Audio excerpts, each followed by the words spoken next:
അപ്പോൾ അത് നമ്മൾ നല്ല പെർഫെക്റ്റായിട്ട് കൊണ്ടാട്ടം ഉണ്ടാക്കി എടുത്തിട്ടുണ്ട്. അരിയുടെ വറ്റല, അരിയും ചവ്വരിയും കൂടെ ഉള്ള വറ്റല ഈസി ആയിട്ടാണ് ഉണ്ടാക്കിയെടുക്കാൻ. നല്ല ചോറിനോടൊക്കെ കഴിക്കാൻ നല്ല രുചിയാണ്, ചുമ്മാതെ കഴിക്കാനും നല്ലതാണ്. കണ്ടില്ലേ, നമുക്ക് എത്ര നാൾ വേണമെങ്കിലും ഇത് ഉണക്കിയത് വെച്ചേക്കാം. ആവശ്യത്തിനെടുത്ത് വറുത്ത് കഴിച്ചാൽ മാത്രം മതി. അരിക്കൊണ്ടാട്ടം ഉണ്ടാക്കാൻ, ചവ്വരി കൊണ്ടാട്ടം ഉണ്ടാക്കാനായിട്ട് നമ്മൾ ഇതേപോലത്തെ ചവ്വരിയാണ് എടുക്കുന്നത് കേട്ടോ. ഈ കുഞ്ഞ് ബീഡ്സ് പോലത്തെ, മുത്തുകൾ പോലത്തെ ചവ്വരി കണ്ടില്ലേ, ഇത് എല്ലായിടത്തും ഇപ്പോൾ കിട്ടും. നൈലോൺ ചവ്വരി എന്നാണ് ഞാനിതിന് പറയുന്നത്. അപ്പോൾ ഇത് നമുക്ക് ഒരു 3-4 മണിക്കൂർ കുതിർത്ത് വയ്ക്കാം. കുതിർത്തിട്ട് വേണം ഇത് വേവിക്കാനായിട്ട്.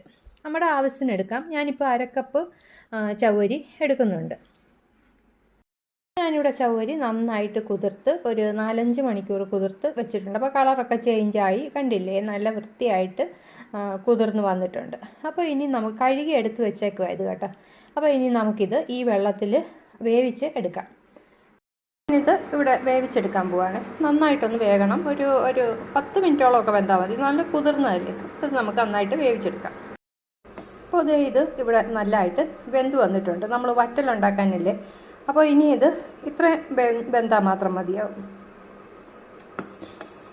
ഇത് വെന്ത് വന്നിട്ടുണ്ട് കേട്ടോ, വറ്റലുണ്ടാക്കാനില്ലേ. അപ്പോൾ ഇത് ഇത്രയും വെന്താൽ മതി. നമ്മൾ പായസവും പുഡിങ്ങൊക്കെ ഉണ്ടാക്കുന്നതിന് അതിൻ്റെ അത്രയും അങ്ങ് വേവണ്ട. നമുക്കിത് തീ ഓഫ് ചെയ്തിട്ട് അടച്ചു വയ്ക്കാം. ഇനി നമുക്ക് വറ്റൽ തയ്യാറാക്കാൻ തുടങ്ങാം. അതിന് വേണ്ടി ഞാൻ ഇതുപോലെ 1 കപ്പിൽ 1 കപ്പ് അരിപ്പൊടി അളന്നെടുത്തിട്ടുണ്ട്. ഏത് കപ്പിൽ വേണമെങ്കിലും എടുക്കാം. ഞാൻ 1 കപ്പ് ഞാനിപ്പോൾ എടുത്ത്, എത്ര വേണമെങ്കിലും നമുക്ക് ഉണ്ടാക്കി വയ്ക്കാം. കേടായി പോകത്തില്ല, ഒത്തിരി നാളിരുന്നോളും. ഇനി നമുക്കിതൊരു ചരുവത്തിലോട്ട് കുറച്ച് വലിയൊരു പാത്രം എടുക്കണം കേട്ടോ. കുറച്ച് കൂടുതൽ വലിപ്പമുള്ളൊരു പാത്രം എടുക്കണം, ഇടാം. അതിന് ശേഷം നമുക്ക് ഈ കപ്പിൽ, ഏത് കപ്പിൽ അളന്നെടുത്തോ ആ കപ്പിന് ഒരു 5 കപ്പ് വെള്ളം ഒഴിച്ചിട്ട് അരിപ്പൊടി കട്ടയില്ലാതെ ഒന്ന് കലക്കിയെടുക്കാം. അളന്ന് തന്നെ വെള്ളം ഒഴിക്കണേ. 2 അങ്ങനെ 5 കപ്പ്. ഇപ്പോൾ ഞാൻ 2 കപ്പ് ഒഴിച്ച് ഇനി 3 കപ്പ് കൂടെ ഒഴിച്ച് പിന്നെ അരിപ്പൊടി കട്ടയില്ലാതെ കലക്കിയെടുക്കാം നമുക്ക്. ഞാൻ 5 കപ്പ് വെള്ളം ഒഴിച്ചു. ഇതുപോലെ ഒട്ടും കട്ടയില്ലാതെ കലക്കിയെടുക്കണം. ഇതിനകത്തോട്ട് നമുക്ക് ആവശ്യത്തിന് ഉപ്പും മുളക് പൊടിയും ചേർക്കാം. ഇതിലേക്ക് നമുക്ക് ആവശ്യത്തിന് ഉപ്പ്, മുളക് പൊടി. മുളക് പൊടിക്ക് പകരം പച്ചമുളക് അരച്ച് ചേർക്കാം. പിന്നെ ചതച്ച മുളകുണ്ടല്ലോ, അത് ചേർക്കാം. അധികം അങ്ങ് എരി വേണ്ട, ഒത്തിരി എരി വേണ്ട ഈ കൊണ്ടാട്ടത്തിന്. ഇത് മിക്സ് ചെയ്യാം. അതുപോലെ തന്നെ കുരുമുളക്, ജീരകം ഒക്കെ ചേർക്കാം നമ്മുടെ ടേസ്റ്റിനനുസരിച്ച്. എനിക്ക് ഇതിൻ്റെ ടേസ്റ്റ് വേറൊന്നും ചേർക്കാൻ ഇഷ്ടമില്ലാത്തതുകൊണ്ട് ഞാനിത് മാത്രമാണ് ചേർക്കുന്നത്.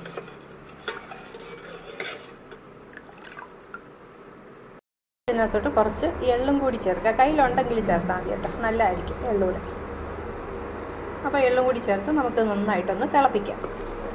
നല്ല കളറുള്ള മുളക് പൊടിയായതുകൊണ്ട് നല്ല കളറായിരിക്കും. കളറില്ലെങ്കിലും കുഴപ്പമൊന്നുമില്ല, സാരമില്ല, നല്ല ഭംഗിയായിരിക്കും കാണാനും കഴിക്കാനും ഒക്കെ നല്ല അടിപൊളിയായിരിക്കും. അപ്പോൾ അത് കുറുകി വരട്ടെ. അപ്പോൾ ഇത് തിളച്ച് വരുന്നുണ്ട്. നമുക്ക് നമ്മൾ അരിപ്പൊടി അളന്ന കപ്പിന് ഒരു 1/2 കപ്പ് നമ്മൾ വേവിച്ച് വെച്ച ചവ്വരിയും കൂടി ഇതിനകത്തോട്ട് ചേർക്കാം. നന്നായിട്ട് ഇളക്കാം.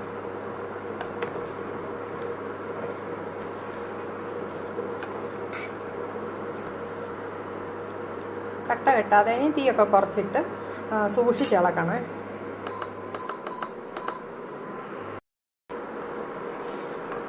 അപ്പോൾ അടി പിടിക്കാതെ സൂക്ഷിച്ച് വേണം ഇനി നമ്മൾ ശ്രദ്ധിച്ച് വേണം. ഇനിയിപ്പം കുറച്ച് തിക്കായിട്ട് വരുമല്ലേ, അപ്പോൾ അത് നമ്മൾ നോക്കണം. അടി പിടിച്ച് വരുന്നുണ്ട്. അപ്പോൾ അതാ പറഞ്ഞ് ഇളക്കിക്കൊണ്ടിരിക്കും. ഞാൻ എക്സ്ട്രാ 1 സ്പൂൺ ചവ്വരിയും കൂടെ ചേർക്കുന്നുണ്ട്. അപ്പോൾ നമ്മളെടുത്തതിന് 3/4 കപ്പ് ചവ്വരിയായി.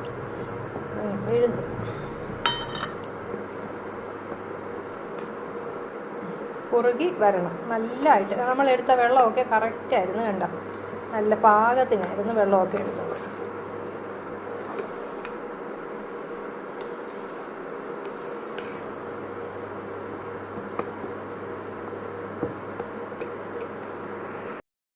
അപ്പോൾ തീ ഓഫ് ചെയ്യാം. ഇതിങ്ങനെ പൊട്ടി പൊട്ടി വരുന്നുണ്ടമ്മേ, മേത്തൊക്കെ വീഴും.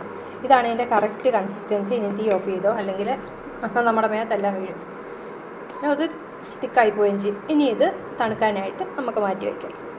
നമ്മൾ വെള്ളമൊക്കെ കറക്റ്റായിട്ട് എടുക്കണം കേട്ടോ, അപ്പോൾ കറക്റ്റായിട്ട് കിട്ടും. ഇനി ഇത് തണുക്കട്ടെ. തണുത്ത് കഴിയുമ്പോഴേ നമുക്കിത് സ്പ്രെഡ് ചെയ്യാനുള്ള സമയമാവും.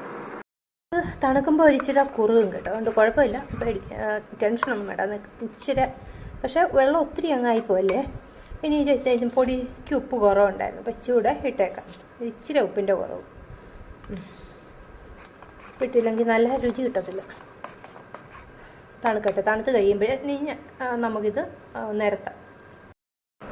അപ്പോൾ ഇതിവിടെ തണുത്തൊക്കെ വന്നിട്ടുണ്ട്. നമുക്കിനി ഇത് പാത്രത്തിൽ നിരത്താം. പ്ലാസ്റ്റിക് ഷീറ്റിൽ നിരത്തണമെന്ന് ഞാൻ പറയത്തില്ല, കാരണം പ്ലാസ്റ്റിക് ഷീറ്റിൽ അത്ര ഹെൽത്തി ആയിരിക്കത്തില്ലല്ലോ, വെയിലത്തൊക്കെ ഉണക്കുമല്ലേ. തുണി നല്ല വെള്ള തുണിയിൽ നിരത്തിയാൽ മതി. അല്ല ഇതുപോലെ സ്റ്റീൽ പാത്രം വലുത് ഉണ്ടെങ്കിൽ അതിൽ 2-3 എണ്ണം എടുത്ത് അതിനകത്ത് നിരത്താം. അപ്പോൾ ഞാനിതിലേക്ക് ഇച്ചിരി എണ്ണ സ്പ്രെഡ് ചെയ്തിട്ടുണ്ട്. അപ്പോൾ നമുക്ക് ഇതിൻ്റെ മണമൊന്നും ഇതാ പിടിക്കത്തില്ല, ഏതെണ്ണ ആയാലും മതി. ഇനി ഇത് കുറച്ചെടുത്ത് ഈ പാത്രത്തിലോട്ട് ഇത് ഇതുപോലെ ഒന്ന് നിരത്തി എടുക്കാം. ഒരുപാട് ഇങ്ങനെയൊന്ന് നിരത്തിയെടുക്കാം. അപ്പോൾ ഇനി ഇത് മൊത്തം നമുക്കിതുപോലെ നിരത്തിയെടുക്കണം. കുറച്ച് നേരം പിടിക്കും. അപ്പോൾ ഞാനിതെല്ലാം ഒന്ന് നിരത്തിയെടുക്കാം. അപ്പോൾ ഞാൻ ഇവിടെ 2 പാത്രങ്ങളിൽ വെച്ചിട്ടുണ്ട്. പകുതി പോലും ആയില്ല കേട്ടോ. ഇനി എനിക്ക് എന്തെങ്കിലും പാത്രമൊക്കെ എടുത്തിട്ട് ഇത് പരത്തണമെന്നല്ല, ഇതുപോലെ നിരത്തി വെക്കണം. അപ്പോൾ ഞാനിത് കൊണ്ട് വെയിലത്ത് വെച്ച് വന്നിട്ട് ബാക്കി ചെയ്യാൻ പോകണം. അപ്പോൾ ഞാൻ ഇവിടെ വെയിലത്ത് കൊണ്ട് വെച്ചിട്ടുണ്ട്. എനിക്കിവിടെ നിൽക്കാൻ പറ്റത്തില്ല, ഞാൻ ചെരുപ്പില്ലാതാണ് വന്നത്. ഭയങ്കര ചുട്ടുപൊള്ളുന്ന വെയിൽ. അപ്പോൾ ഞാൻ ബാക്കിയും കൂടെ നിരത്തിക്കൊണ്ട് വരാം. നമ്മൾ ശ്രദ്ധിക്കാനുള്ളത്, പാത്രത്തിലാണ് വയ്ക്കുന്നതെങ്കിൽ അതിൽ എണ്ണ പുരട്ടി വെക്കണം. അപ്പോൾ പെട്ടെന്ന് ഇളകി കിട്ടും. ഇത് ഇവിടെ വറുത്തൂടെ കാണിക്കാം എത്ര പെർഫെക്റ്റ് ആയിട്ടാണ് സംഭവം വരുത്താമെന്നറിയാം. ഞാൻ നാളെ ഒന്നുകൂടെ വെയിലത്ത് വെച്ച് ഉണക്കും കേട്ടോ, കാരണം ഇത് കുറച്ച് നാൾ വെച്ചേക്കേണ്ടതല്ലേ, കുറേ ഉണ്ട് തന്നെ. അപ്പോൾ അതേ നമ്മൾ നല്ല പെർഫെക്റ്റ് ആയിട്ട് കൊണ്ടാട്ടം ഉണ്ടാക്കി എടുത്തിട്ടുണ്ട്. നമ്മൾ ശ്രദ്ധിക്കാനുള്ളത്, പാത്രത്തിലാണ് വയ്ക്കുന്നതെങ്കിൽ അതിൽ എണ്ണ പുരട്ടി വെക്കണം. അപ്പോൾ പെട്ടെന്ന് ഇളകി കിട്ടും. അപ്പോൾ ഇത് ഉണ്ടാക്കി നോക്കണേ. അത് അറിയാൻ വയ്യാത്തവരൊക്കെ ഒന്ന് ഉണ്ടാക്കി നോക്കണേ.